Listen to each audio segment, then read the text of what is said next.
पहला प्रश्न, यमुना नदी भारत के कितने राज्यों से होकर बहती है?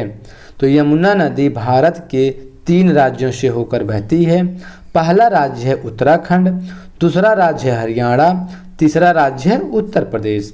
अगर आपसे क्वेश्चन पूछ ले कि यमुना नदी किस राज्य से निकलती है? उत्तराखंड राज्य से निकलती है। और अगर क्वेश्चन पूछ ले यमुना नदी उत्तर प्रदेश के किस जिले में सबसे पहले प्रवेश करती है? सहारनपुर जिले में। सहारनपुर जिले में यमुना नदी सबसे पहले प्रवेश करती है। और समापन कहाँ होता है यमुना नदी का? प्रयागराज में। प्रयागराज में जो है गंगा नदी में आके मिल जाती है, वहीं इसका संगम है। अगर पूछ ले कि यमुना नदी का समापन किस नदी में होता है? तो गंगा नदी में होता है। गंगा और यमुना का संगम किस जगह है? तो गंगा और यमुना का संगम जो है प्रयागराज में है। प्रयागराज कहाँ है? उत्तर प्रदेश में। प्रयागराज। तो गंगा और यमुना का जो संगम होता है किस जिले में है? प्रयागराज जिले में है। अगला प्रश्न देखिए, अगला क्वेश्चन, गंगा नदी कितने देश से होकर बहती है? तो गंगा नदी 2 देश से होकर बहती है। पहला देश आपका भारत है और दूसरा देश आपका बांग्लादेश है। 2 ही ऐसे देश हैं जो गंगा नदी इन्हीं 2 देश में बहती है। और देखिए भारत से निकलती है, भारत के जो उत्तराखंड राज्य है वहीं से आपकी गंगा नदी निकलती है और जाकर इसका मिलती कहाँ पे है? ये जाके बंगाल खाड़ी में गिर जाती है। मतलब कि भारत के उत्तराखंड राज्य से निकलती है और बंगाल खाड़ी में ये गिर जाती है। कौन सी? गंगा नदी। अगर पूछ ले गंगा नदी की लंबाई कितनी है? तो गंगा नदी की लंबाई 2525 किलोमीटर है। 2525 किलोमीटर जो है गंगा नदी की लंबाई है।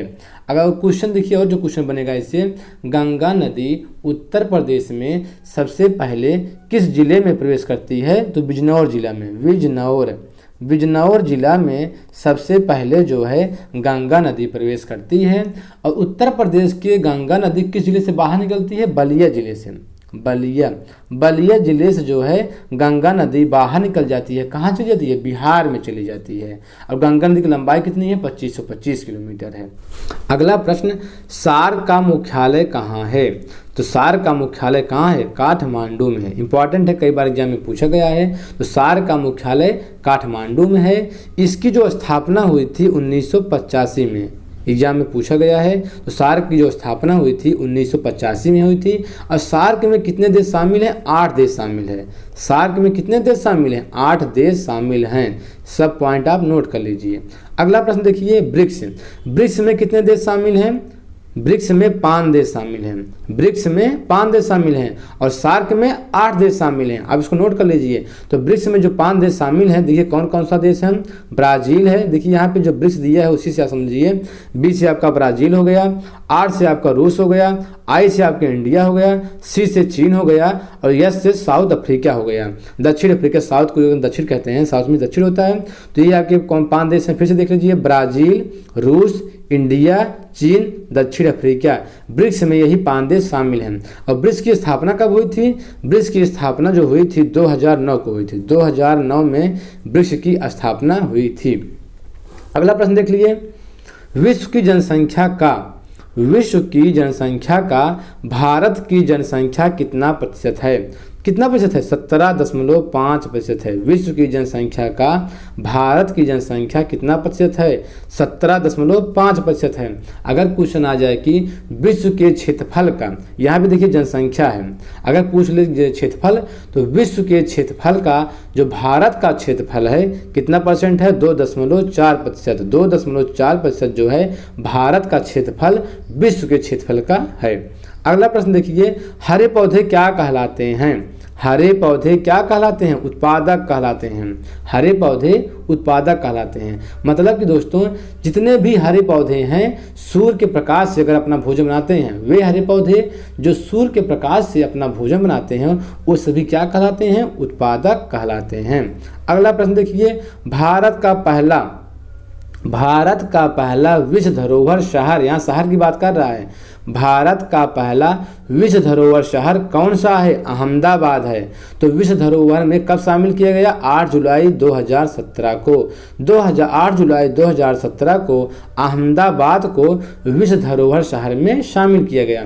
देखिए इस समय जो है भारत के कुल कितने स्थल जो हैं विश्व धरोहर में शामिल है? 40 स्थल। बहुत इंपॉर्टेंट है, आपको पता होना चाहिए।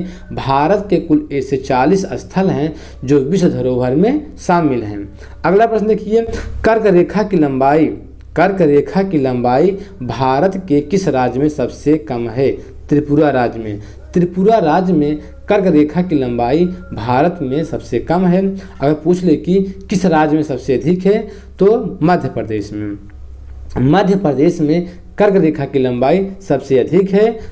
अगला क्वेश्चन, दक्षिण भारत का मैनचेस्टर किसको कहा जाता है? तो दक्षिण भारत का मैनचेस्टर कोयम्बटूर को कहा जाता है। और भारत का मैनचेस्टर किसको कहा जाता है? अहमदाबाद।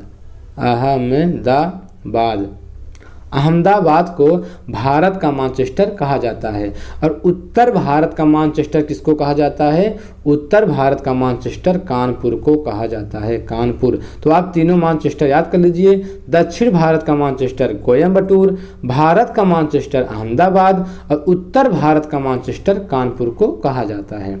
अगला प्रश्न देखिए, खो खो में कितने खिलाड़ी होते हैं? खो खो में कितने प्लेयर होते हैं? खो खो में 9 प्लेयर होते हैं। यहाँ पे उत्तर दिया गया है, खो खो में 9 प्लेयर होते हैं। और बताइए एक गेम और है जिसमें 9 प्लेयर होते हैं, कौन सा गेम है आपका बताओ? कौन सा गेम है?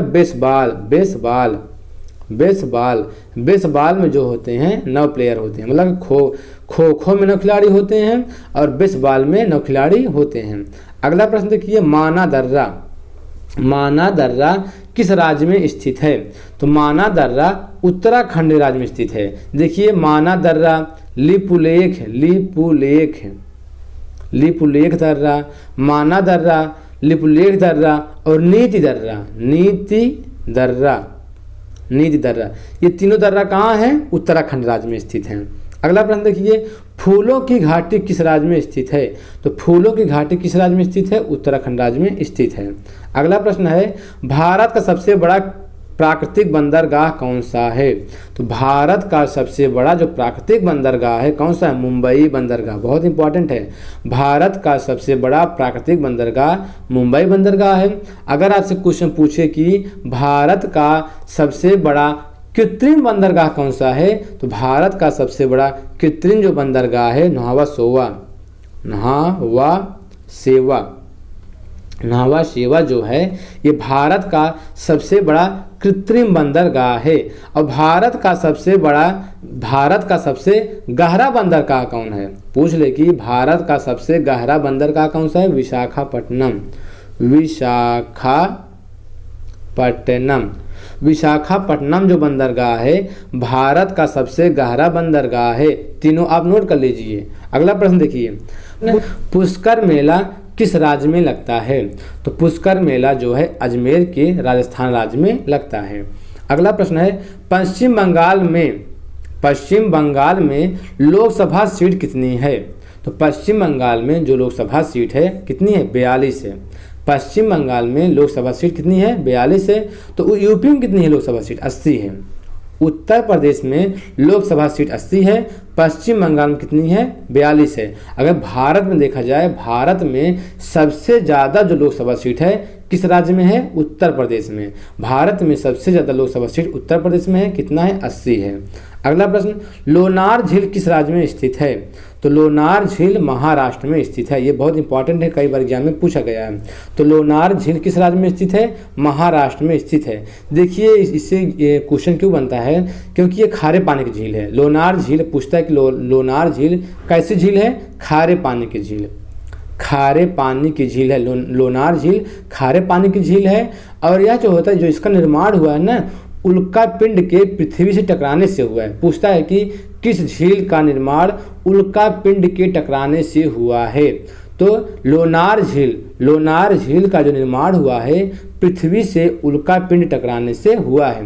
और लोनार झील कैसी झील है? खारे पानी की झील है। अगला प्रश्न देखिए, भारत का सबसे लंबा बांध कौन सा है? तो भारत का जो सबसे लंबा बांध है हीराकुंड बांध है। किस नदी पर बना है? महानदी। महानदी। तो भारत का सबसे लंबा बांध कौन है? हीराकुंड बांध है। किस नदी पर बना है? महानदी पर बना है। किस राज्य में है? उड़ीसा राज्य में है। और भारत का सबसे ऊंचा बांध कौन सा है? टिहरी बांध। भारत का सबसे ऊंचा बांध कौन सा है? टिहरी बांध। टिहरी बांध। भारत का सबसे ऊंचा बांध टिहरी बांध है। किस राज्य में है? उत्तराखंड में है। और कितनी इसकी लंबा ऊंचाई जो है? 260.5 मीटर। 260.5 मीटर टिहरी बांध की लंबाई है। और किस राज्य में है? उत्तराखंड में है। और भारत का सबसे ऊंचा जो गुरुत्वीय बांध है, तो भारत का सबसे ऊंचा गुरुत्वीय बांध भाखड़ा नांगल बांध। भाखड़ा नांगल बांध किस नदी पर बना है? सतलुज। सतलुज नदी पर बना है। ये सतलुज नदी पर बना है। देखिए 3 आपको बता दिए। भारत का सबसे लंबा बांध हीराकुंड बांध किस नदी पर बना है? महानदी पर बना है। किस राज्य में है? उड़ीसा राज्य में है। भारत का सबसे ऊंचा बांध टिहरी बांध किस राज्य में है? उत्तराखंड में है। लंबाई कितनी है? 260.5 मीटर है। भारत का सबसे ऊंचा गुरुत्वीय बांध कौन सा है? भाखड़ा नांगल बांध है। किस नदी पर बना है? सतलुज नदी पर बना है। ठीक है दोस्तों, तो आज के लिए इतना ही। अब इतना भी क्वेश्चन आपको बताए हैं, आप उसको नोट कर लीजिए। आप 2-3 बार उसको आप दोहरा लीजिए और वीडियो देख लीजिए, आपको आ जाएगा।